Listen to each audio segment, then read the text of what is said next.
नमस्कार बच्चों, Greenville publication YouTube channel पर आप सभी का स्वागत है। मैं आपकी मेंटोर तस्लीमा मंसूरी। बच्चों, क्लास 12th का जो क्वेश्चन बैंक की सीरीज चल रही है, क्वेश्चन और सोल्यूशन उसका जो चल रहा है, ठीक है।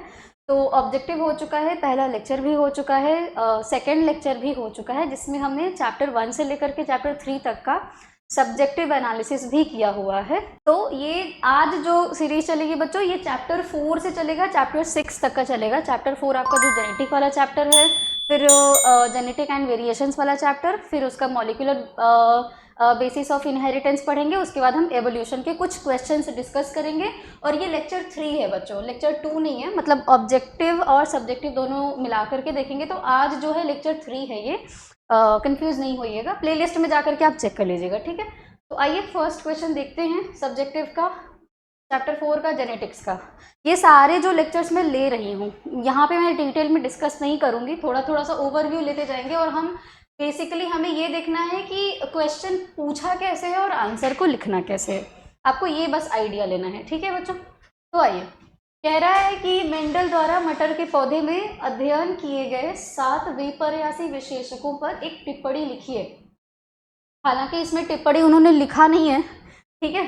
तो ये विपर्यासी विशेषक क्या है बच्चों? विपर्यासी विशेषक का मतलब होता है कि जो मेंडल ने मटर के पौधे के ऐसे कौन कौन से लक्षण चुने थे जो उनके जेनेटिक्स के यानी कि आनुवंशिकता के अध्ययन में मदद किया था। तो मेंडल ने क्या क्या देखा था बच्चों? बीज का शेप देखा था, बीज का रूप देखा था। कौन कौन सा शेप था? एक गोल शेप था और एक झुर्रीदार शेप था, ठीक है, बीज का शेप। और बीज पत्र का रंग जो था, कॉटिलीडन्स का जो रंग है, या फिर आप कह लीजिए बीज का रंग, ये बीज पत्र से आप कंफ्यूज नहीं होइएगा। बीज का जो रंग था वो क्या था? पीला और हरा था बच्चों, ठीक है। बीज चूल अथवा पुष्प का रंग क्या था? पुष्प का रंग याद रखिएगा, लाल और सफेद लिया था उन्होंने। यहाँ से ये क्या क्या आपको याद रखना है कि बीज का शेप कैसा था? गोल एवं झुर्रीदार। बीज का कलर कैसा था? रंग कैसा था? पीला एवं हरा। और पुष्प का रंग, फूल का रंग कैसा था? लाल अथवा सफेद था। अथवा नहीं है, लाल और सफेद, क्योंकि दो दो कलर्स लिए थे ना उन्होंने, ठीक है। फली, जो पॉड होता है जिसमें मटर के दाने पड़े रहते हैं, वो कैसा था? फूला और संकीर्णित उन्होंने लिया था। और पॉड का रंग कैसा था? हरा और पीला लिया था बच्चों, ठीक है। डोमिनेंट वाला पीला था और रिसेसिव वाला हरा था, याद रखेंगे। इसमें आपका गोल जो है डोमिनेंट है, झुर्रीदार हरा है। पीला जो है वो प्रभावी लक्षण है, हरा आपका अप्रभावी लक्षण है। सिमिलरली लाल प्रभावी लक्षण है आपका, सफेद जो है अप्रभावी लक्षण है। फूला वाला पॉड जो है वो प्रभावी लक्षण है, संकीर्णित वाला अप्रभावी लक्षण है। पीला वाला जो रंग है पॉड का वो प्रभावी लक्षण है, हरा वाला अप्रभावी लक्षण है। फूल का जो स्थान है बेसिकली, जो ऐसे इस तरह से जो फूल आपके बन रहे हैं या फिर इस तरह से जो आपके फूल बन रहे हैं, ये एक्सियल फ्लावर होते हैं बच्चों, कक्षीय फ्लावर होते हैं। और ये आपके टर्मिनल फ्लावर होते हैं, जिनको क्या कहा जाता है? शीर्षस्थ फ्लावर कहा जाता है। शीर्षस्थ फूल ये हैं आपके, ठीक है। ओके, तने की लंबाई क्या थी? हाइट ऑफ द प्लांट, लंबा था और बौना था, जिसे आप कैपिटल टी और स्मॉल टी से रिप्रेजेंट करते हैं। और पीला और हरा वाला क्या था? ये भी इंपॉर्टेंट है, क्योंकि इन्हीं दोनों का एग्जांपल लेकर के हमने मेंडल के तीनों नियमों का डिस्कशन किया था, तो वो थोड़ा सा याद रखिएगा। कैपिटल वाई जो था आपका, ये अच्छा नहीं, कैपिटल आर, हाँ, कैपिटल वाई जो था ये पीला के लिए था, और स्मॉल वाई जो था ये आपके हरे रंग के लिए था। इसी तरह से जो आपका कैपिटल आर है वो गोल बीज के लिए था, स्मॉल आर झुर्रीदार बीज के लिए था, ये याद रखेंगे। और आपका क्या है? आर जो है ये आपके लाल रंग के लिए था, स्मॉल आर जो था ये सफेद रंग के लिए था बच्चों, ठीक है। ये आप याद रखेंगे। सिमिलरली यहाँ पे भी कैपिटल आर आप फूले पॉड के लिए ले लीजिए और स्मॉल आर आप संकीर्णित पॉड के लिए ले लीजिए, ठीक है ना, याद रखे रहेगा आपको। अच्छा, ये एक्सियल और टर्मिनल में आप ये ए और स्मॉल ए ले सकते हैं, ठीक है। अब अगला क्वेश्चन हम देखते हैं कि अगला क्वेश्चन है बच्चों कि डाउन सिंड्रोम विकार गुणसूत्र के किस जोड़े की असामान्यता के कारण होता है। हमने पढ़ा था कि गुणसूत्र के नंबर में चेंज आने की वजह से विभिन्न प्रकार के आपके आनुवंशिक विकार होते हैं, जिसमें से आपका उदाहरण था डाउन सिंड्रोम का, जिसको ट्राइसोमी 21 कहा जाता है। ट्राइसोमी 21 का मतलब क्या है कि 21वें गुणसूत्र पर क्या हुआ था? 21वें गुणसूत्र पर आपका 23 क्रोमोजोम, 3 क्रोमोजोम बन गए थे। ये 2 की बजाय एक एक्स्ट्रा क्रोमोजोम आ गया था, इसीलिए इसको क्या कहा जाता है बच्चों? ट्राइसोमी 21 कहा जाता है। इसको लैंगडन डाउन ने खोजा था, मतलब इसकी खोज लैंगडन डाउन ने की थी, इसीलिए इसको डाउन सिंड्रोम कहा जाता है। इसके लक्षण क्या है बच्चों? जो फेस है वो मंगोलो जैसा हो जाता है, जीभ मोटी हो जाती है, आंखें तिरछी हो जाती हैं, हाइट कम हो जाती है, मंद बुद्धि वगैरह का सिम्टम्स इसमें देखने को मिलता है। अच्छा, जो 46 के स्थान पर एक एक्स्ट्रा क्रोमोजोम हो गया, तो ये कितना क्रोमोजोम हो गया बच्चों? 47 गुणसूत्र प्रेजेंट होते हैं अगर कोई व्यक्ति डाउन सिंड्रोम से ग्रसित है तो। ठीक है, ओके। अगला, बैक क्रॉस और टेस्ट क्रॉस को समझाइए। आपको बैक क्रॉस और टेस्ट क्रॉस को समझाना है। मैं समझा देती हूँ आपको, ये किस तरह से लिखा हुआ है ये आप समझ लेंगे। पहले आप समझ लीजिए, उसके बाद, हालांकि समझाया हुआ है, प्लीज़ लेक्चर जाके देखिए बच्चों, बहुत बेहतरीन लेक्चर है। आपको हर एक टॉपिक, जितना क्वेश्चन पूछा है, हर एक टॉपिक को डिटेल में बहुत अच्छे से एक्सप्लेन किया गया है। तो आप प्लीज़ लेक्चर पे जाइए, ठीक है। इधर पे आप देखेंगे तो हो सकता है कि बहुत सारी चीज़ें आपको पढ़ने पे ना समझ में आए, लेकिन एक बार आप लेक्चर देख लेंगे आपको अच्छे से समझ में आ जाएगा। अच्छा, बैक क्रॉस क्या है बच्चों? पूर्वज संकरण इसको कहा जाता है, पूर्वज संकरण कहा जाता है। पूर्वज इसलिए कहा जाता है क्योंकि इसका क्रॉस है ना, इसके पेरेंट से कराया जाता है। तो हमने क्या देखा था कि लंबा पौधा जो हमने लिया था और बौना पौधा, इनका हमने क्या कराया था बच्चों? सेल्फिंग कराया था। सेल्फिंग कराने पे हमें क्या मिला था बच्चों? कैपिटल टी स्मॉल टी वाला प्लांट हमको मिला था, जिसको हमने क्या कहा था कि आपके संकर पौधे हैं। कैसे पौधे हैं बच्चों? संकर पौधे हैं, जिनको आप हाइब्रिड प्लांट कहते हैं। ठीक है, यानी कि अब इसमें प्रभावी कौन था? प्रभावी था ये लंबा वाला जीन, लंबा वाला जीन प्रभावी था, इसीलिए पौधा कैसा मिला था? संकर लंबा, संकर लंबा पौधा मिला था बच्चों, संकर लंबा पौधा मिला था, जिनको नॉर्मली लंबा पौधा हम कहते हैं। ठीक है, अच्छा, अब ये मिला आपको इस वाले, ये इसको हम क्या कहेंगे? F1 जनरेशन का पौधा, ये पहली पीढ़ी का पौधा है, इसीलिए इसको क्या कहा जाता है? F1 जनरेशन का पौधा है। पहली पीढ़ी में कैसा पौधा मिला था? लंबा पौधा मिला था। अच्छा, ठीक है, इसका जेनेटिक जो कोड है वो याद रखिएगा, क्या है? कैपिटल टी और स्मॉल टी से रिप्रेजेंट कर रहे हैं। अब मेंडल ने क्या किया था ना कि अगला जो क्रॉस करवाया था इन्होंने देखा कि अच्छा, अगर मैं इसका क्रॉस यहाँ पे, अगर मैं इसका क्रॉस लेट्स से कि पेरेंट के कैपिटल टी प्रभावी लक्षण वाले जीन से करवाता हूँ तो क्या मिलेगा? यानी कि सीधी सी बात है, लंबे पौधे से करवाया तो क्या मिलेगा? देख लीजिए क्या मिलेगा। यहाँ पे कैपिटल टी मिलेगा, इधर पे भी क्या मिलेगा बच्चों? Capital T. इधर पे क्या मिलेगा? कैपिटल टी स्मॉल टी, और क्या मिलेगा? Capital T small T. आप इसको पनेट स्क्वायर में बना करके दिखाइएगा, अच्छा लगता है और जगह भी थोड़ा सा कम लेता है। पनेट स्क्वायर क्या है? बना लो इसको। पनेट स्क्वायर ये है, ठीक है। मेल को इस तरफ दिखाते हैं तो क्या था? कैपिटल टी स्मॉल टी, यही था ना। यहाँ पे आ गया कैपिटल टी, यहाँ पे आ गया कैपिटल टी, यहाँ आ गया कैपिटल टी स्मॉल टी और कैपिटल टी स्मॉल टी। देखने पे क्या मिल रहा है? जब F1 पीढ़ी के पौधे को लंबे पौधे, मतलब पितृ संतति वाले लंबे पौधे से क्रॉस करवाया तो 50% लंबे पौधे मिले और 50% संकर पौधे मिले, और ये 50% किसके समान था? F1 पीढ़ी में जो पौधा बना था उसके समान था। ठीक है, ये हो गया बैक क्रॉस। पर बैक क्रॉस में सिर्फ प्रभावी लक्षण वाले जीन वाले पौधे से नहीं कराया जा सकता है, अप्रभावी वाले पौधे से भी कराया जा सकता है। कौन? आपका बौना पौधा। कौन है? बौना पौधा। आइए कराते हैं, ठीक है, करा लीजिए। अच्छा, अब क्या बनेगा? Capital T small T, capital T small T, small T small T और स्मॉल टी स्मॉल टी। तो क्या देखने को मिल रहा है कि 50% तो वही आपके जो F1 पीढ़ी में पौधे मिले थे उसकी तरह है। 50% अब क्या मिला? शुद्ध बौना पौधा। 50% अब क्या मिला? शुद्ध बौना पौधा। यानी कि इससे हमें पता क्या चल रहा है बच्चों? बैक क्रॉस कराने पर, इसीलिए इसको पूर्वज संकरण कहा गया, बैक क्रॉस कराने पर 50% संततियां अपने जो फादर या जो पेरेंट्स होते हैं, बेसिकली पितृ, जो वो माता या पिता दोनों हो सकते हैं, उसके समान दिखेंगी, एग्जैक्टली उसके समान देखेंगे। ये है आपका बैक क्रॉस। अब अगर मैं आपको ये डेफिनेशन वाइज समझाऊं तो डेफिनेशन में आप, परिभाषा में आप क्या लिखेंगे कि F1 पीढ़ी में या पहली पीढ़ी में प्राप्त पौधे का संकरण जो आपके पितृ संतति के जो पौधे हैं, चाहे वो शुद्ध लंबा है या प्रभावी लक्षण वाला है या अप्रभावी लक्षण वाला है, उससे संकरण कराने पर क्या दिखता है कि 50% संततियां पितृ के समान हैं और 50% संततियां जो पहली पीढ़ी में पौधे प्राप्त थे उसके समान है। ठीक है। अच्छा, अभी टेस्ट क्रॉस समझा देती हूँ, फिर ये रीड करूंगी। टेस्ट क्रॉस भी समझ लो। टेस्ट क्रॉस, अब टेस्ट क्रॉस में क्या था, F1 पीढ़ी में क्या मिला, संकर लंबा पौधा मिला था।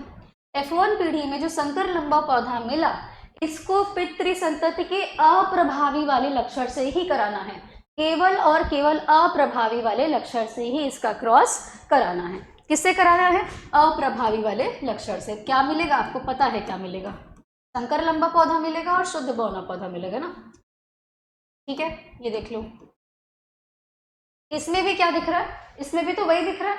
हाँ, बस यहाँ पे ये दिख रहा है कि पितृ संतति के अप्रभावी लक्षण वाला जो पौधा है, बौना पौधा मिलेगा। इसमें क्या मिलेगा, बौना पौधा मिलेगा। ये है आपका टेस्ट क्रॉस। क्या है बच्चों, टेस्ट क्रॉस, जिसको परीक्षण संकरण कहा जाता है। क्या कहा जाता है, परीक्षण संकरण कहा जाता है। ठीक है। अच्छा, अब मैं रीड करूंगी, फटाफट से रीड कर देती हूँ ताकि आपको समझ में आ जाए।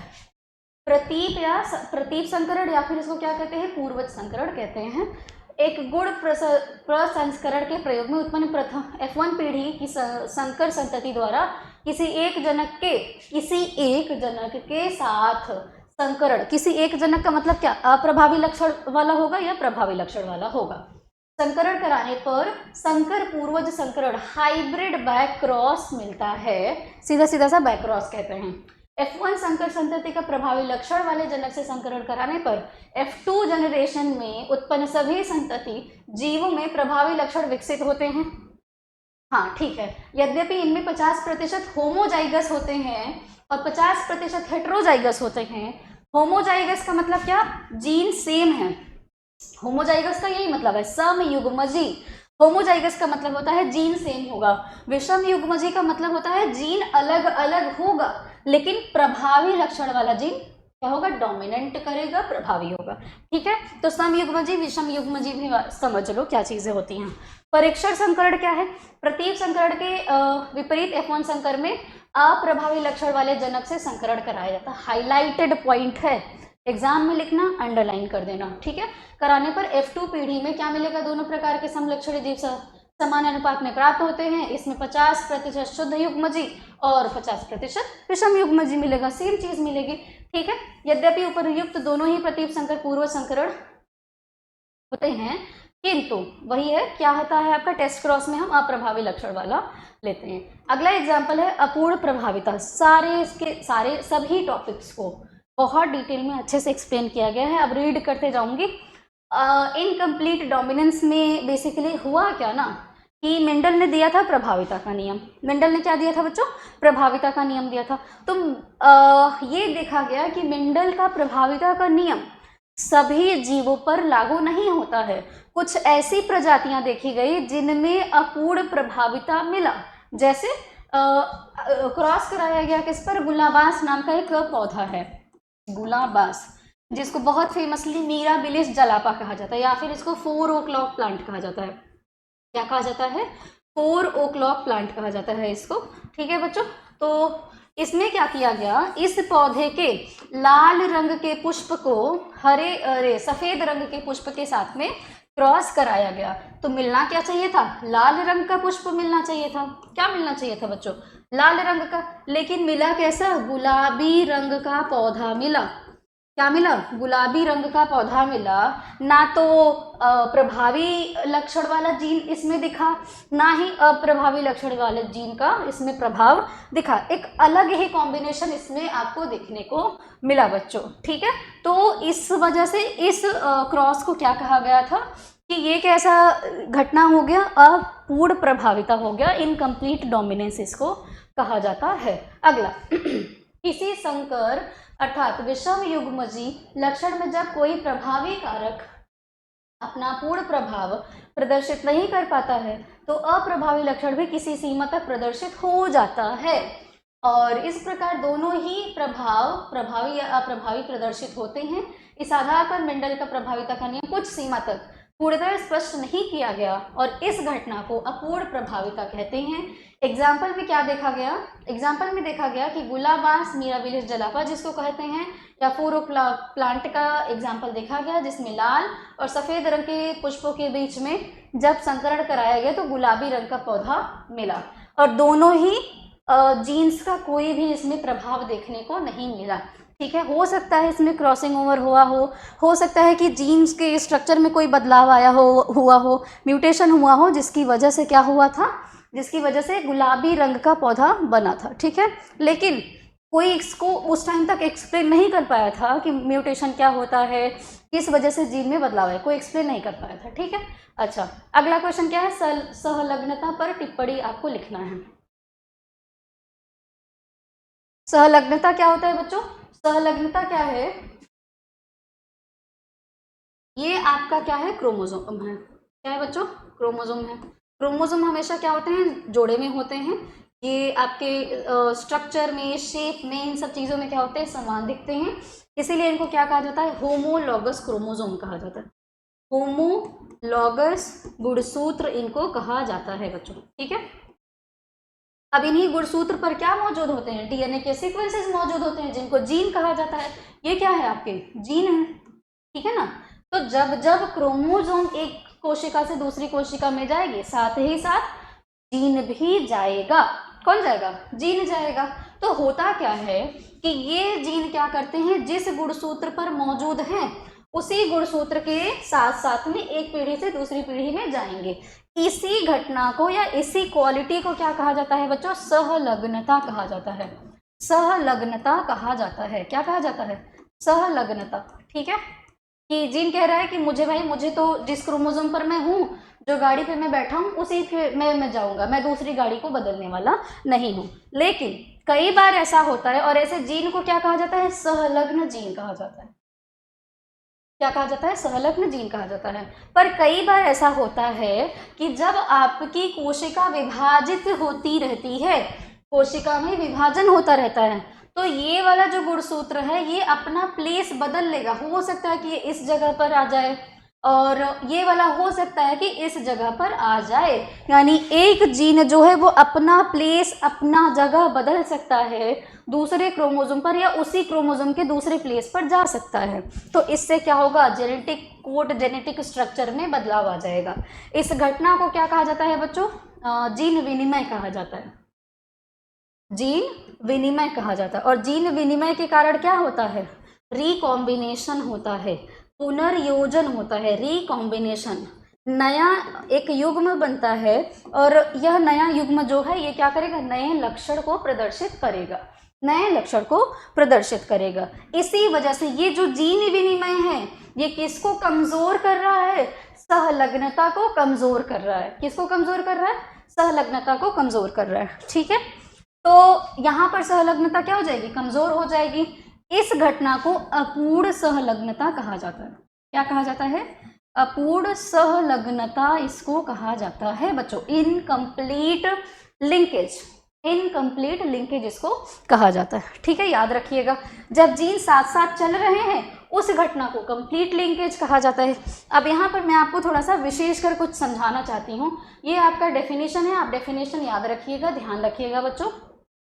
क्या लिखा है? एक ही गुणसूत्र पर स्थित जीन को सहलग्न जीन कहते हैं और इस घटना को लिंकेज कहा जाता है। थोड़ा आप और अच्छे से डेफिनेशन को लिखिएगा। ठीक है, दो टाइप के हैं। कंप्लीट लिंकेज क्या है बच्चों? कंप्लीट लिंकेज जो होता है जब जो जीन है वो पीढ़ी दर पीढ़ी उसी क्रोमोसोम पर, उसी गुणसूत्र पर मौजूद हैं, तो इस घटना को क्या कहा जाता है? पूर्ण सहलग्नता कहा जाता है, कंप्लीट लिंकेज कहा जाता है। अगर आपका क्या होता है? क्रॉसिंग ओवर होता है, जीन विनिमय होता है, तो जीन अपना क्या करेगा? प्लेस बदल लेगा, स्थान बदल लेगा, और नए कैरेक्टर्स आ जाएंगे, नया कैरेक्टर प्रदर्शित होगा, तो इस घटना को क्या कहा जाता है? अपूर्ण संलग्नता कहा जाता है, क्योंकि संलग्नता तो वीक हो गई, कमजोर हो गया है। ठीक है, पता नहीं हो क्या जाता है। अच्छा यहाँ पे कुछ आपको एग्जाम्पल दिया गया है, इनकम्प्लीट लिंकेज और कंप्लीट लिंकेज का एग्जाम्पल। मैं आपको एक चीज़ बोलूँगी कि बच्चों ये वाला एग्जाम्पल आप मत लिखिएगा। यहाँ पे मक्के में संलग्नता का एग्जाम्पल दिया गया है, और कंप्लीट लिंकेज को बताने के लिए आपके ड्रोसोफिला का एग्जाम्पल दिया गया है। तो मैं आपको कहूँगी, लेक्चर में मैंने ड्रोसोफिला में लिंकेज और क्रॉसिंग ओवर, रिकॉम्बिनेशन, दोनों ही चीज़ें बहुत ढंग से समझाई हैं, बहुत बेहतरीन तरीके से समझाई हैं। आप उसी का एग्जाम्पल लिखिएगा। रीज़न ये है क्योंकि मैंने बनाया है, इसलिए मैं नहीं कह रही हूँ, आपके एनसीईआरटी में वो एग्जाम्पल दिया हुआ है, आपके एनसीईआरटी में वो एग्जाम्पल दिया हुआ है, तो अगर आप वो लिखेंगे तो बेहतर होगा आपके लिए। ठीक है ना बच्चों? लिख सकते हैं आप, लेकिन वो लिखेंगे तो ज़्यादा बेहतर है। ठीक है, तो ये एग्जाम्पल्स आप मत लिखिएगा। ओके, अगला क्वेश्चन।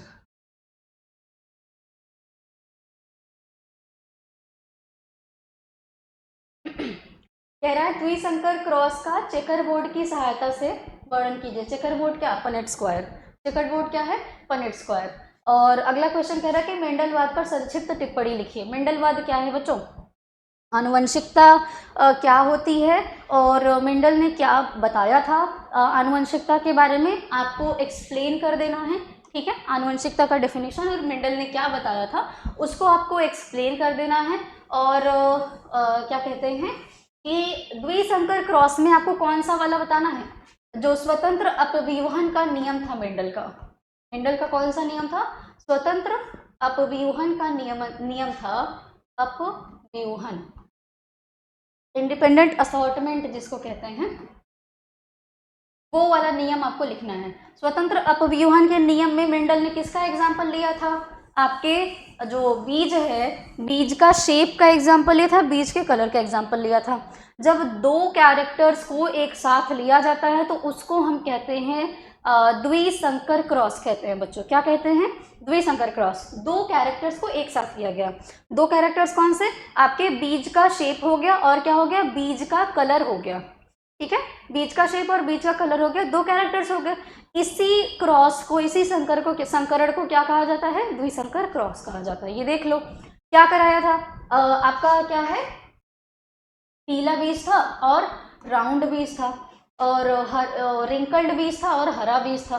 जब इसका क्रॉस कराया गया तो क्या मिला आपको? कैपिटल वाई स्मॉल वाई और कैपिटल आर स्मॉल आर मिला। और ये बीज दिखने में कैसा था? गोल और पीला था। बीज दिखने में कैसा था? गोल और पीला था। फर्स्ट जनरेशन में गोल और पीला बीज ही मिला। ये देख लो पीला गोल, ठीक है ना? फर्स्ट जनरेशन में गोल और पीला बीज मिला। अब इसका क्या कराया गया? इसका कराया गया F2 जनरेशन में क्रॉस। F2 जनरेशन में क्या कराया गया? क्रॉस कराया गया। ये आपको बनाना आना चाहिए।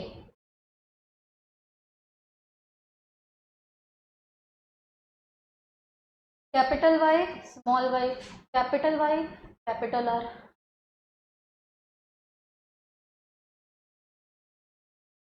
नहीं,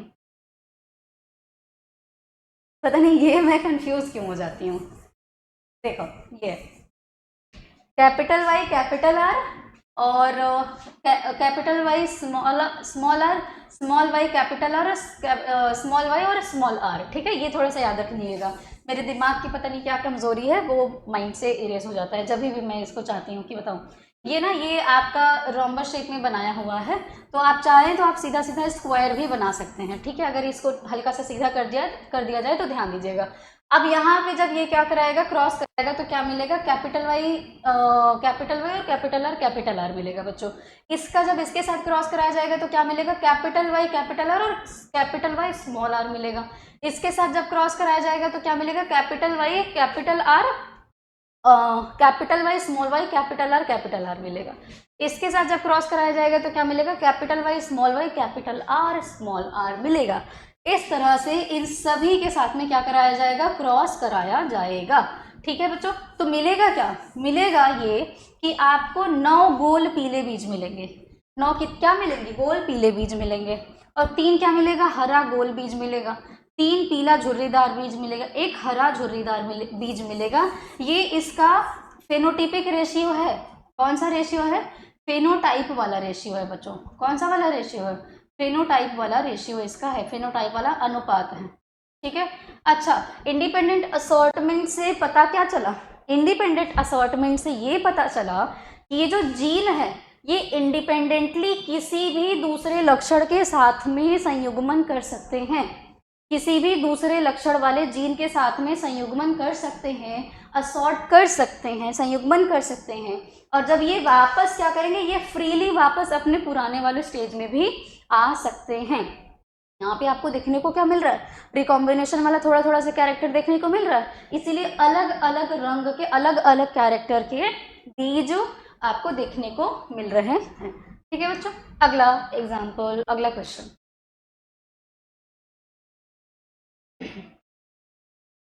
लिंग संलग्न लक्षण से आप क्या समझते हैं? रेखा चित्रों की सहायता से मनुष्य में 2 लिंग संलग्न लक्षणों की वंशागति का वर्णन बताइए। देखिए, लिंग संलग्न, हमने जेनेटिक डिसऑर्डर जब पढ़ा था बच्चों, तो जेनेटिक डिसऑर्डर में हमने पढ़ा था क्या? मेंडेलियन विकार के बारे में पढ़ा था, गुणसूत्रीय विकार के बारे में पढ़ा था। ये आपके मेंडेलियन विकार और गुणसूत्रीय विकार होते क्यों हैं? इसका मेन रीजन क्या था? उत्परिवर्तन था। क्या था बच्चों? उत्परिवर्तन था। ठीक है। तो उत्परिवर्तन के कारण क्या हुआ? उत्परिवर्तन के कारण आपके जीन्स के स्ट्रक्चर में, यानी कि डीएनए के सीक्वेंस में कुछ बदलाव आया था। और डीएनए के सीक्वेंस में बदलाव आने की वजह से जो विकार उत्पन्न हुआ, जो उत्परिवर्तन दिखा, इसको क्या कहा जाता है? इसको कहा जाता है जेनेटिक म्यूटेशन या जीन उत्परिवर्तन कहा जाता है, जिसको बिंदु उत्परिवर्तन भी नाम दिया गया है, जिसको पॉइंट म्यूटेशन कहा जाता है। ठीक है। इसी को जो जीन की वजह से अगर जेनेटिक सीक्वेंस में कोई प्रॉब्लम आ रही है, उसकी वजह से अगर कोई रोग उत्पन्न होता है, तो उसको कहा जाता है मेंडेलियन विकार कहा जाता है। क्या कहा जाता है? मेंडेलियन विकार कहा जाता है। गुणसूत्रीय विकार आपके क्या है? गुणसूत्र की शेप, साइज, संरचना इनमें या नंबर में कोई परिवर्तन आ रहा है, तो वो आपका कैसा विकार होगा? उसकी वजह से कोई डिजीज हो रही है, उसको क्या कहा जाएगा? गुणसूत्रीय विकार कहा जाएगा। अब हमारे शरीर में गुणसूत्र जो है बच्चों वो कितने हैं? 46 होते हैं। मनुष्य में गुणसूत्रों की संख्या कितनी है? 46 है, जिसमें 22 जोड़े क्या हैं बच्चों? ऑटोसोम्स हैं। 22 जोड़े आपके क्या हैं? ऑटोसोम्स हैं, जिनको सोमैटिक क्रोमोसोम भी कहा जाता है या दैहिक गुणसूत्र कहा जाता है। दैहिक गुणसूत्र कहा जाता है बच्चों। और ये आपके कहाँ पे पाए जाएंगे? आपके गैमीट्स में, उनको छोड़ करके, युग्मक में को छोड़ करके आपके क्या कहेंगे? बाकी शरीर में आपके 22 जोड़े गुणसूत्र प्रेजेंट होंगे। और 23वां जोड़ा जो होता है बच्चों, 23वां जोड़ा जो होगा, ये क्या होगा बच्चों? ये आपका लिंग गुणसूत्र है। क्या है? लिंग गुणसूत्र है। लिंग गुणसूत्र है बच्चों। इसको और क्या कहा जाता है? हेटेरोसोम्स कहते हैं। इसको क्या कहते हैं? हेटेरोसोम्स कहते हैं, या फिर इसको क्या कहते हैं? एलोसोम्स कहते हैं बच्चों। क्या कहते हैं? एलोसोम्स कहते हैं। अच्छा, इसका ये कहाँ पे प्रेजेंट होगा? 23वां वाला जो गुणसूत्र है बच्चों, आपके गैमेट में, अंडाणु में और किस में? शुक्राणु में प्रेजेंट होगा। ठीक है ना बच्चों। अंडाणु में एक्स वाला क्रोमोसोम प्रेजेंट होगा महिला के, मनुष्य कौन? महिला। ठीक है ना। और शुक्राणु में कौन सा वाला क्रोमोसोम प्रेजेंट होगा? या तो एक्स वाला क्रोमोसोम प्रेजेंट हो, या तो एक्स वाला क्रोमोसोम प्रेजेंट हो, या फिर वाई वाला क्रोमोसोम प्रेजेंट हो, या फिर वाई वाला क्रोमोसोम प्रेजेंट हो। अब ये जो गुणसूत्र है, इस पर क्या मौजूद है? जीन मौजूद है। गुणसूत्र पर क्या मौजूद है? जीन मौजूद है। तो अगर आपके लैंगिक जीन में, मतलब लैंगिक जीन नहीं, लैंगिक गुणसूत्र में, अगर लिंग गुणसूत्र पर चाहे वो एक्स क्रोमोसोम है, वाई क्रोमोसोम है या दोनों ही क्रोमोसोम, इस पर कोई आपके ऐसे जीन मौजूद हैं जो किसी रोग के लिए जिम्मेदार हैं, तो उन लक्षण वाले जीन को क्या कहा जाता है बच्चों? लिंग संलग्न लक्षण कहा जाता है। क्या कहा जाता है? लिंग संलग्न लक्षण कहा जाता है। सेक्स लिंक्ड कैरेक्टर्स इनको हम कहते हैं। ठीक है बच्चों। अब ये क्या होगा? जाहिर सी बात है, ये आप माता पिता से संतान में जाएगा, तो वो जो रोग है, जो जीन उस रोग के लिए रिस्पॉन्सिबल है, वो भी माता पिता से संतान में जाएगा।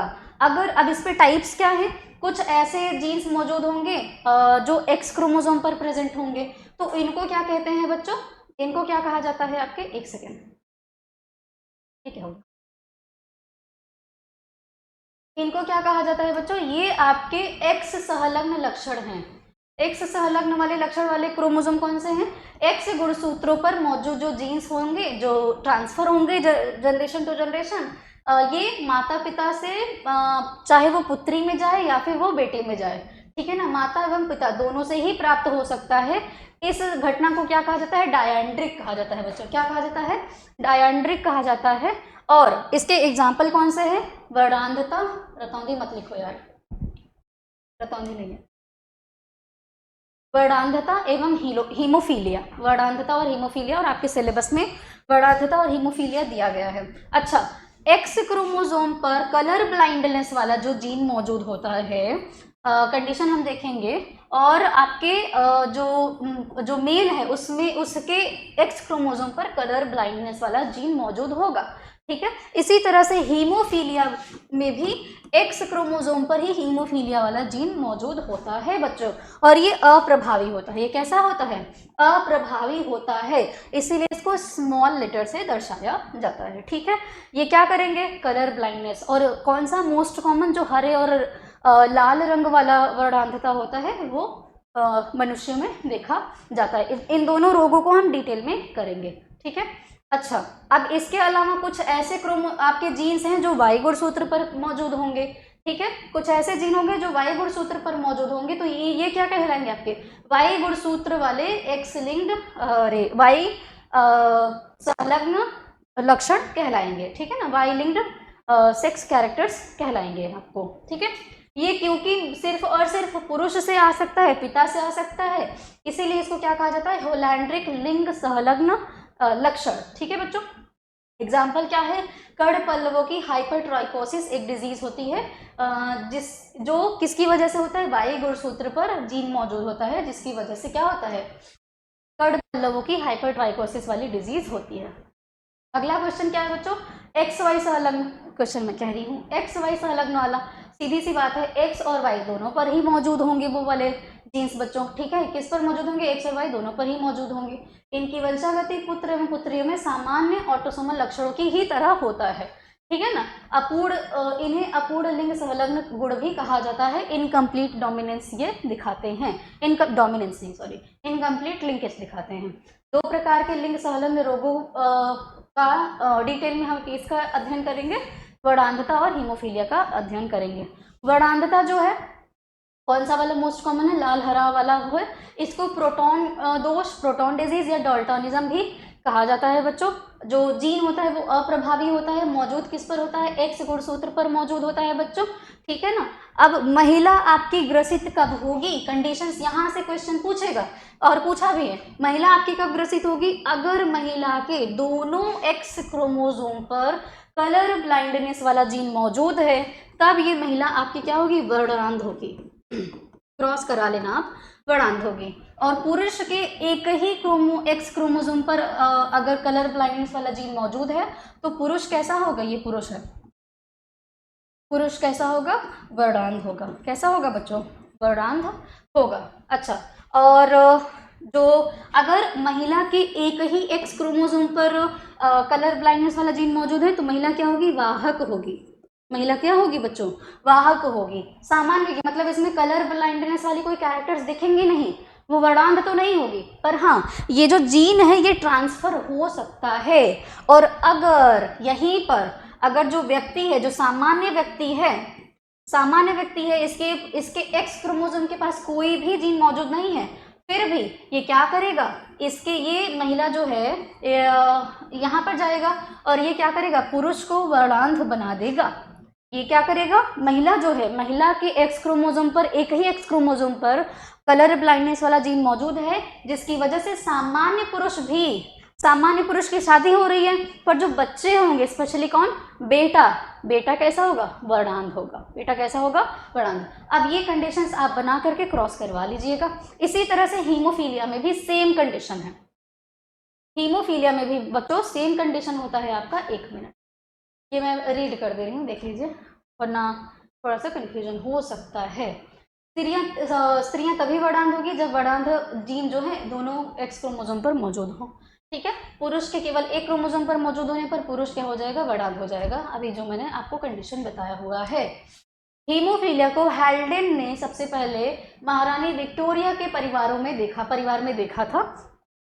ठीक है, उनके परिवार में लोगों को क्या रोग था, हीमोफीलिया रोग था। हीमोफीलिया में क्या होता है बच्चों, घाव लगने पर, चोट लगने पर जो ब्लड है, जो रक्त है, वो जमता ही नहीं है, वो कंटिन्यूसली ब्लीडिंग करता रहता है। ठीक है, फाइब्रिन बनता ही नहीं है, जिसकी वजह से ब्लड जम नहीं पाता है बच्चों। ठीक है, तो उस वजह से व्यक्ति की क्या हो जाती है, मौत हो जाती है बच्चों। और हीमोफीलिया क्या है आपका, हीमोफीलिया में हाँ, इसमें भी क्या होगा, ये कौन से गुणसूत्र पर मौजूद होगा, एक्स क्रोमोसोम पर मौजूद होगा। ये स्त्री कैसी होगी, इसको हीमोफीलिया हुआ रहेगा, हीमोफीलिक होगी, ये कैसी होगी, हीमोफीलिक होगी।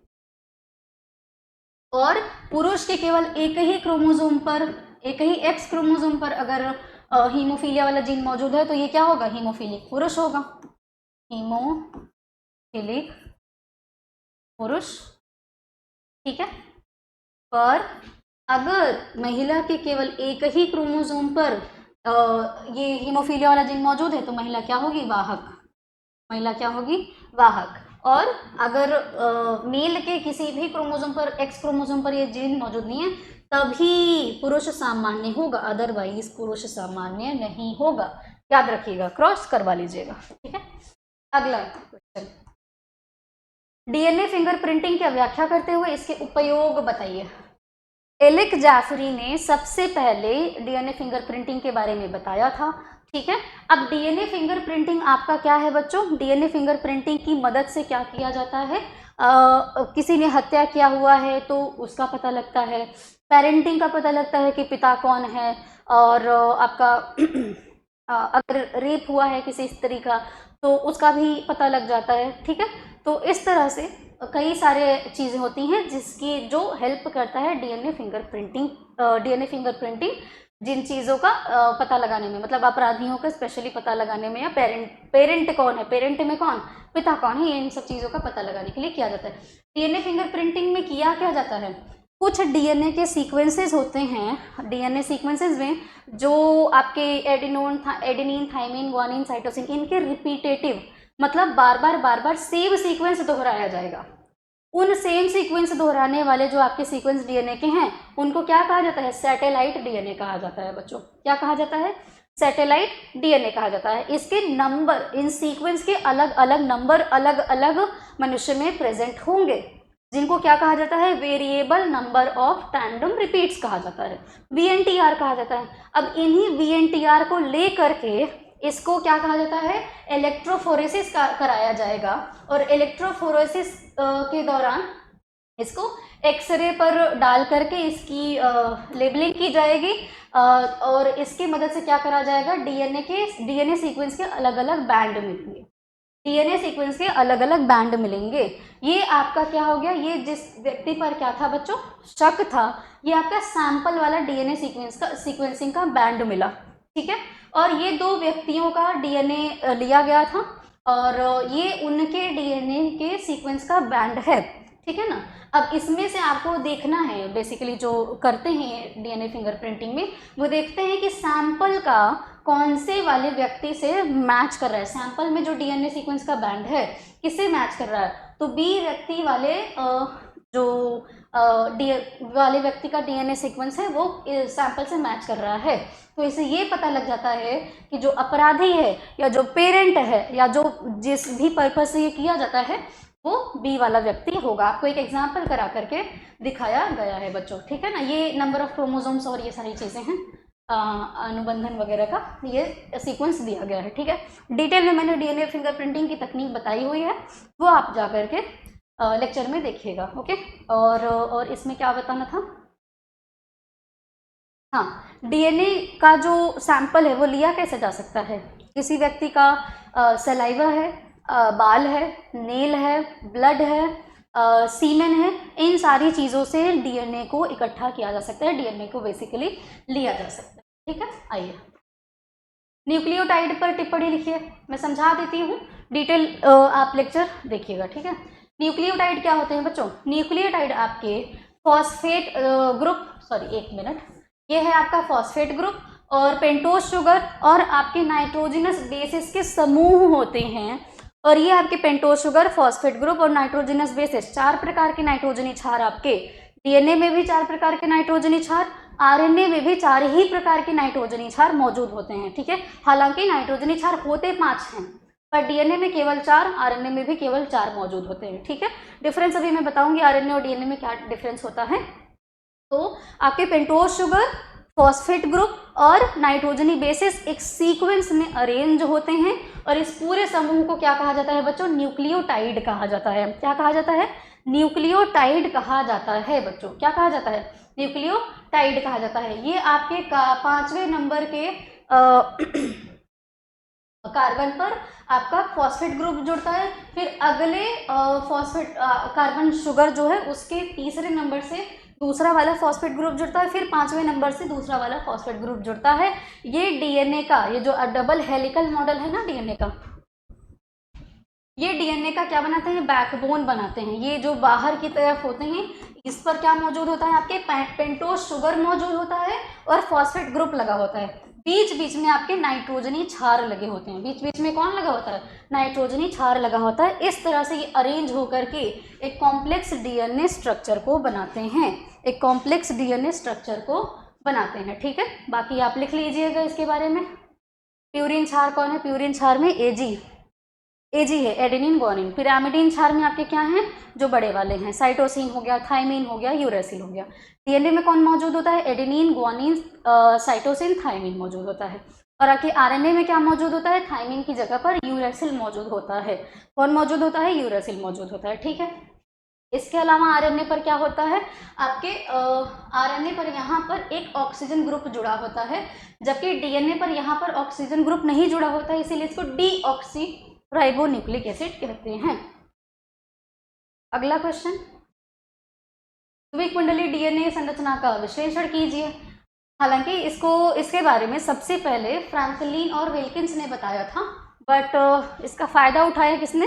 वॉटसन और क्रिक ने इसका फ़ायदा उठाया था और उन्होंने डीएनए के बारे में आपके द्विकुंडली संरचना का मॉडल दिया हुआ था, ठीक है बच्चों, कि किस तरह से आपके नाइट्रोजनी बेसिस अरेंज रहते हैं, बैकबोन में कौन होता है और 2 नाइट्रोजनी बेसिस के बीच में डिस्टेंस कितना होता है, एक लूप बनाने में कितना डिस्टेंस होता है, ठीक है बच्चों, और इस एक कुंडली में कितने नाइट्रोजनी बेसिस मौजूद होते हैं।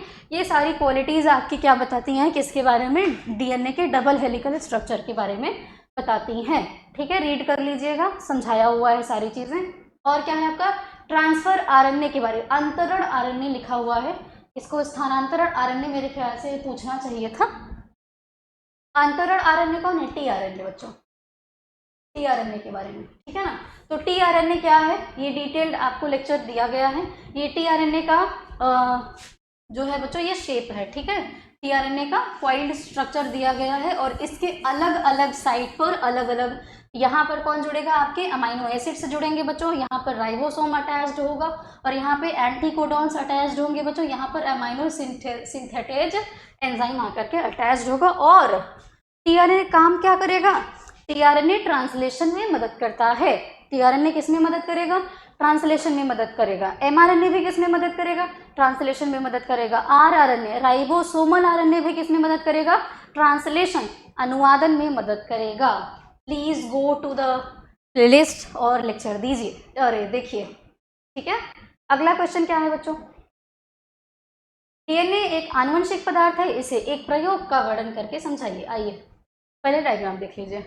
हर्शे और चेज नाम के जो साइंटिस्ट थे, इन्होंने फाइनली जो कंफ्यूजन था कि भाई डीएनए जेनेटिक मटेरियल है कि आरएनए जेनेटिक मटेरियल है, कौन है, इसके बारे में ये क्लैरिफिकेशन कौन दे दिया था? हर्शे और चेज ने 1952 में दे दिया था। कब दिया था? 1952 में दिया था। इन्होंने यूज क्या किया था? ये है आपका बैक्टीरियोफेज। ये भी आपका क्या है बच्चों? बैक्टीरियोफेज है। बैक्टीरियोफेज बैक्टीरिया नहीं है, वायरस है। वायरस ने बैक्टीरिया को इन्फेक्ट किया हुआ है, संक्रमित किया हुआ है, इसीलिए इसको क्या कहा जाता है? बैक्टीरियोफेज कहा जाता है। इस वाले बैक्टीरियोफेज को इन्होंने क्या किया? फॉस्फोरस कौन 32 फॉस्फोरस 32 वाला आइसोटोप लेकर के इसको क्या किया, अरे लेबल्ड कर दिया था, ठीक है ना। मतलब इसके सेल में, इसके न्यूक्लियस में फॉस्फोरस 32 वाला क्या करा, कल्चर कराया था बच्चों। और इसमें क्या यूज किया, इसमें सल्फर 35 वाला आइसोटोप यूज किया था, ठीक है। इसको रेड कलर से लेबल्ड कर दिया गया है। सल्फर लेबल्ड प्रोटीन जो है उसको क्या करा गया है, रेड कलर से लेबल कर दिया गया। इन्होंने किया क्या, इस बैक्टीरियोफेज को क्या किया, दूसरे बैक्टीरियल सेल को इन्फेक्ट कराया। मतलब इस बैक्टीरियोफेज से दूसरे बैक्टीरियल सेल को इन्फेक्ट कराया। इकोलाई है यहाँ पर, लिया किसको था, इकोलाई को लिया था। इन्फेक्ट कराया। इन्फेक्ट कराने के बाद हुआ क्या, ये अपना क्या करेगा, जो जेनेटिक मटेरियल है इस कोशिका में छोड़ देगा। जब जेनेटिक मटेरियल इस कोशिका में इसने छोड़ दिया, इन्फेक्शन हो गया, संक्रमण हो गया, सेम चीज यहाँ पे भी हो रही है, संक्रमण हो गया। तो इन्होंने क्या किया, अब इस कोशिका को क्या करा, सेंट्रीफ्यूज करा, क्या करा, मतलब मिला दिया, मिक्सचर कर दिया, ब्लेंडिंग कर दिया। ब्लेंडिंग करने के बाद ये जो प्रोटीन वाला आउटर कोट है ये निकल जाएगा और इसकी जो जेनेटिक मटेरियल है कोशिका के अंदर चली जाएगी, ठीक है। अब क्या किया, अब इन्होंने सेंट्रीफ्यूगेशन किया, जैसे मथनी की तरह मथते हैं उस तरह से सेंट्रीफ्यूगेशन किया गया था बच्चों, ठीक है। सेंट्रीफ्यूगेशन किया। सेंट्रीफ्यूगेशन करने से क्या हुआ कि नीचे की तरफ आपके थोड़ी सी जो भारी कोशिका वाली होगी बैक्टीरियल सेल जो थी वो नीचे की तरफ आ गई और हल्की कोशिका वाला जो मटेरियल था वो ऊपर की तरफ चला गया। और उसके बाद जब इन्होंने इसको चेक किया तो इन्होंने देखा कि इसमें फॉस्फोरस 32 वाला मटेरियल मौजूद था, ठीक है। और फॉस्फोरस 32 वाला रेडियो एक्टिव वाले कण इसमें मौजूद थे। जबकि इसमें क्या था, इसमें क्या देखा कि आफ्टर सेंट्रीफ्यूगेशन सल्फर की कोई भी कोशिका, नीचे वाले जो आपके कण मौजूद थे उसमें कोई भी सल्फर की कोशिका मौजूद नहीं, अरे कण मौजूद नहीं थे, ऊपर वाले में सल्फर के कण मौजूद थे, ठीक है। तो इससे ये सिद्ध हुआ बच्चों कि जो नीचे जो जेनेटिक मटेरियल है, जेनेटिक मटेरियल में मौजूद क्या है, फॉस्फोरस मौजूद है और डीएनए में भी क्या मौजूद है, फॉस्फोरस मौजूद है। तो डीएनए ही आपका क्या है बच्चों, जेनेटिक मटेरियल है। डीएनए ही क्या है आपका, जेनेटिक मटेरियल है बच्चों, ठीक है। ये देखिए, हाँ, अल्फ्रेड हर्श और मार्था चेज ने इसका एक्सपेरिमेंट किया था। कैसे क्या क्या किया हुआ है, सीक्वेंस लिखा हुआ है, पढ़ दे रही हूँ।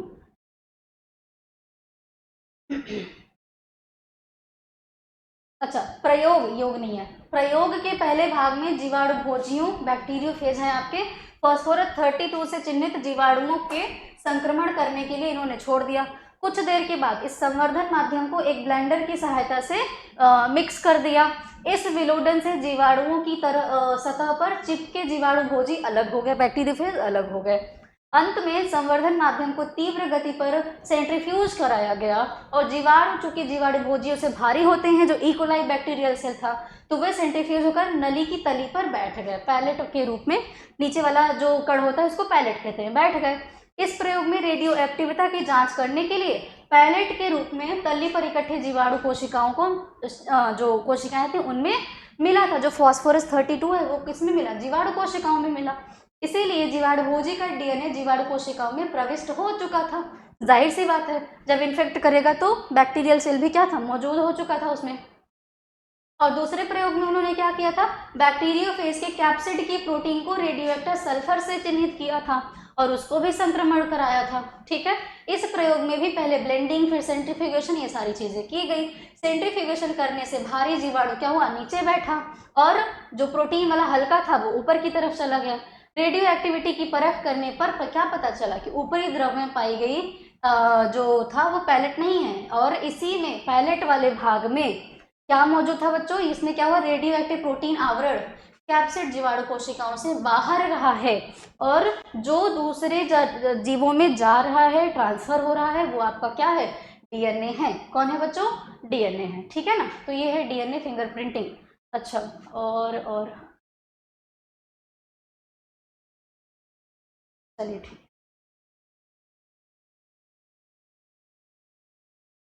अगला क्वेश्चन क्या है बच्चों,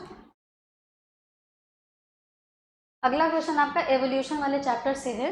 कह रहा है कि अनुकूली विकिरण क्या है, उदाहरण सहित वर्णन कीजिए। अनुकूली विकिरण, अनुकूली विकिरण क्या होता है, एडाप्टिव रेडिएशन क्या होता है बच्चों, इसके बारे में बेसिकली आपके डार्विन साहब ने बताया था। एवोल्यूशन के बारे में डार्विन ने बताया था कि किसी एक विशेष प्रकार के स्थान पर, किसी भी स्थान पर क्या हो रहा है कि एक छोटी सी जगह से शुरुआत होकर के जो जीवों का विकास है या फिर लक्षणों का जो प्रसार है वो बाकी जगहों पर चला जा रहा है, और एक महाद्वीप से दूसरे महाद्वीप पर, दूसरे महाद्वीप से दूसरे अलग जगहों पर ये प्रसारित हो रहा है।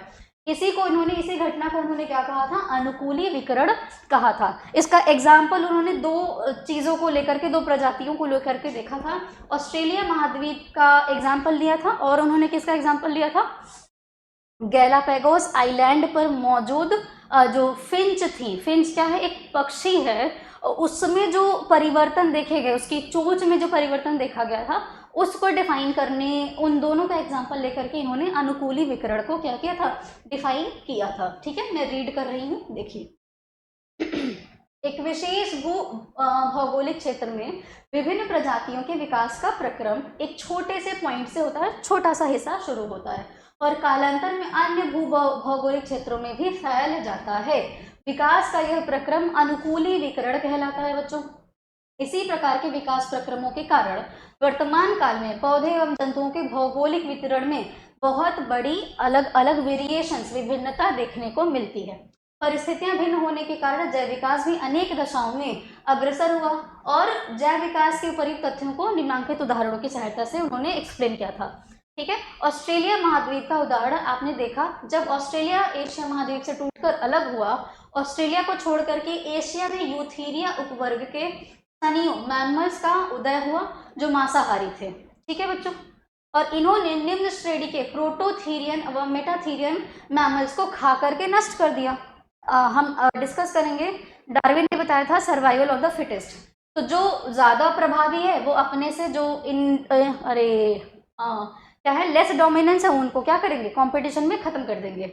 और फिर क्या हुआ, निम्न श्रेणी के स्तनी केवल ऑस्ट्रेलिया में ही मौजूद रहे, बाकी जगहों पर खत्म हो गए। वर्तमान में केवल वहीं पर पाए जाते हैं।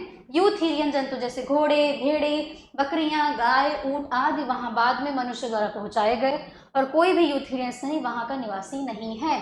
तो देखा क्या गया कि जो यूथीरियन जंतु थे ऑस्ट्रेलिया पर नहीं मौजूद थे, वरना वहां पर जो आपके मेटाथीरियन और प्रोटोथीरियन जंतु थे वो भी समाप्त हो जाते। ठीक है, अगला, कभी कभी भौगोलिक दृष्टि से भिन्न देशों में एक ही प्रकार के जीव जंतु एवं पौधे पाए जाते हैं। ऐसा विकास कन्वर्जेंट एवोल्यूशन। कन्वर्जेंट एवोल्यूशन का मतलब क्या होता है कि बहुत वेरिएशंस देखने को नहीं मिलती, बहुत विभिन्नता देखने को नहीं मिलती है, और मतलब केवल एक ही प्रकार की प्रजातियां वहां पर मौजूद होती हैं, जिसको क्या कहा जाता है, कन्वर्जेंट एवोल्यूशन देखने को मिलता है। इसके इतर अगर विभिन्न प्रकार की प्रजातियां देखने को मिलती हैं तो इसको अपसारीय डाइवर्जेंट एवोल्यूशन कहा जाता है बच्चों।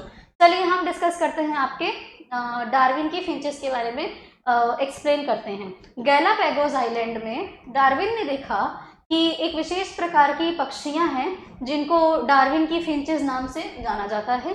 वातावरणीय दशाओं में बदलाव के अनुसार इनके खाने की हैबिट में चेंज देखा गया। कुछ शाकाहारी थी, तो धीरे धीरे ये पक्षियां क्या करने लगी, इनकी चोंच में एक क्रमिक परिवर्तन देखने को मिला। शाकाहारी से धीरे धीरे मांसाहारी पक्षियों में वितरित हो गई, कुछ शाकाहारी रह गई, कुछ मांसाहारी हो गई। इस तरह से बाकी सभी उस आइलैंड पर मौजूद जितनी भी पक्षियां थीं सब आसानी से अपना जीवन व्यतीत करने लगी, जिस तरह से वातावरण में परिवर्तन हुआ। इसी को डार्विन ने क्या कहा, इसको ये डिफाइन करते हैं, उन्होंने कहा कि जिस तरह से आपके एनवायरनमेंट में बदलाव आता है उसी प्रकार जीव अपने अंदर अनुकूलन पैदा कर लेते हैं बच्चों, जो कि एडाप्टिव रेडिएशन का एक एग्जाम्पल है। रीड कर दूं, चार्ल्स डार्विन ने दक्षिणी अमेरिका के निकटवर्ती समुद्र में स्थित गैलापागोस द्वीप समूह के जीव जंतुओं का अध्ययन किया। छोटे छोटे द्वीपसमूह उन्होंने जियोस्पिजा वंश पर चिड़ियों की 20 से 22 मिलती जुलती प्रजातियां देखी। इनको डार्विन की फिंचेस कहा गया। इन द्वीपों पर वातावरणीय दशाओं में बड़ा अंतर होने से जंतु एवं पादप समूह में विभिन्न प्रकार के परिवर्तन देखे गए। डार्विन ने इसी प्रकार की चिड़ियों की एक प्रजाति दक्षिणी अमेरिका महाद्वीप पर भी देखी। और उसने यह निष्कर्ष निकाला कि यहीं से चिड़िया गैलापागो द्वीपों पर जाकर फैल गई। धीरे धीरे इन द्वीपों के विभिन्न वातावरण के अनुसार अनुकूलित होकर नई प्रजातियों में बदल गई। चिड़ियों की इन प्रजातियों में शरीर की आकृति, पैर, माप, चोंच की आकृति और पोषण की अलग अलग विधियों में भी विभिन्नताएं देखने को मिली। ठीक है, इतना काफी है, इतना एग्जाम्पल आप लिख देंगे तो काफी है। अच्छा, अगला क्वेश्चन क्या है बच्चों? अगला क्वेश्चन है हार्डी वीनबर्ग सिद्धांत का वर्णन कीजिए। हार्डी और वीनबर्ग ने क्या कहा था? हार्डी और वीनबर्ग ने ये कहा बच्चों, इन्होंने वेरिएशन के इतर कुछ अपनी संकल्पनाएं दी थी, हाइपोथेसिस दी थी। इन्होंने कहा कि अगर जो जनसंख्या है, जो समुदाय है, समुदाय तो नहीं बट पॉपुलेशन जो है, अगर कुछ एक्सटर्नल फैक्टर्स को हटा दिया जाए तो जो कैरेक्टर्स हैं ये कभी भी परिवर्तित नहीं होंगे। ठीक है बच्चों, ये कभी भी परिवर्तित नहीं होंगे, लेकिन इसके एक्सेप्शंस हैं। किस कंडीशन में परिवर्तित नहीं होंगे?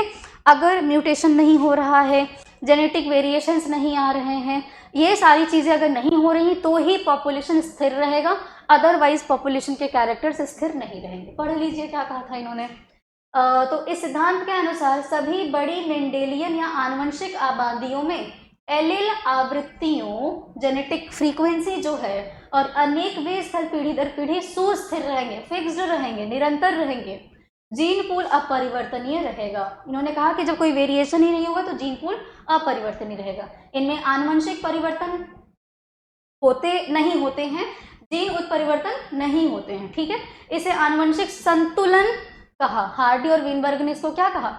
जेनेटिक बैलेंस कहा, आनुवंशिक संतुलन कहा। इसको हार्डी वीनबर्ग इक्विलिब्रियम कहा जाता है। ठीक है बच्चों, इसको क्या कहा जाता है? हार्डी वीनबर्ग इक्विलिब्रियम कहा जाता है, जिसको एक फॉर्मूले से दर्शाया जाता है, p² + q² + 2pq = 1। तो इन्होंने कहा कि अगर कोई एक्सटर्नल फैक्टर नहीं आता है तो पॉपुलेशन क्या रहेगा? कांस्टेंट रहेगा, स्थिर रहेगा बच्चों। ठीक है, हार्डी वीनबर्ग के नियमानुसार बड़ी आबादी का जीन पूल तब तक अपरिवर्तित रहता है जब तक प्राकृतिकरण, उत्परिवर्तन, विभिन्न प्रकार के कारक इसको प्रभावित नहीं करते हैं।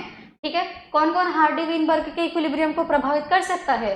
नेचुरल सिलेक्शन, म्यूटेशन, माइग्रेशन हो रहा है जीन का, जेनेटिक रिकॉम्बिनेशन हो रही है, जेनेटिक ड्रिफ्ट हो रही है, ये सब चीजें हार्डी वीनबर्ग के इक्विलिब्रियम को क्या कर सकते हैं? प्रभावित कर सकते हैं। तो क्या ये कहा जा सकता है कि हार्डी वीनबर्ग ने बहुत आदर्शवादी संकल्पना दिया था, जो कि प्रैक्टिकली पॉसिबल नहीं है, क्योंकि म्यूटेशंस होते रहते हैं, आपका रिकॉम्बिनेशन होता रहता है, रिकॉम्बिनेशन की ही वजह से म्यूटेशन जनरेट होती है और विभिन्नताएं हमको देखने को मिलती हैं। इसीलिए आप अपने भाई, अपने मम्मी, अपने पापा या बाकी लोगों से क्या है? अलग दिखाई देते हैं, या आपका व्यवहार अलग होता है। ठीक है बच्चों, अगला क्वेश्चन नहीं है।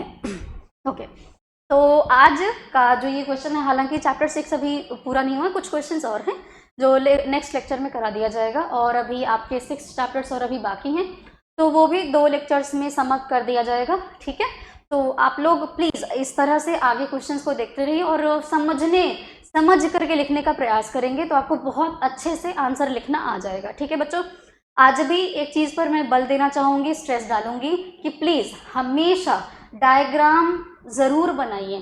बायोलॉजी में डायग्राम के साथ अपने आप आंसर्स को लिखेंगे, नंबर बहुत अच्छे आएंगे। ठीक है, तो अपना ख्याल रखिए और पढ़ते रहिए और शेयर करिए वीडियो को और फीडबैक देते रहिए। ठीक है, अपना ख्याल रखिए। बहुत बहुत धन्यवाद।